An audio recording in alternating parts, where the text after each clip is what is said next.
ஒரு கட்சி கவுன்சிலர் மற்றொரு கட்சி கவுன்சிலர் மீது குற்றம் சாட்டுவதும் பிரச்சனைகள் ஏற்படுவதும் பொதுவாக நடைபெறுவதுதான். ஆனால் திமுகல மட்டும் கொஞ்சம் வித்தியாசமா நடக்குது. திமுக கட்சி சார்ந்த சில கவுன்சிலர்கள் செய்யும் ஊழல்களும் அடாவடித்தனங்களும் அதே கட்சியை சார்ந்த சில கவுன்சிலர்களுக்கே கோபமடைய செய்துள்ளது.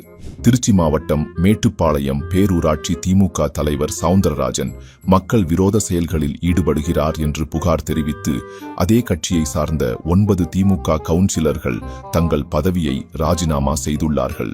திருநெல்வேலி மாநகராட்சியில் திமுகவின் கூட்டணி கட்சியான மதிமுக கவுன்சிலர் திமுக மாநகராட்சி ஆணையர் சுகபுத்ரா என்பவர் செய்யும் ஊழல் குற்றச்சாட்டுகளை முன்வைத்து மாமன்ற கூட்டத்திலிருந்து வெளிநடப்பு செய்துள்ளார். தென்காசி மாவட்டம் சங்கரன் கோவில் திமுக நகராட்சி தலைவி உமா மகேஸ்வரி மீது திமுக கட்சியை சேர்ந்த கவுன்சிலர்கள் உட்பட 24 கவுன்சிலர்கள் நம்பிக்கையில்லா தீர்மானம் கொண்டுவரக் கோரி மனு அளித்துள்ளனர்.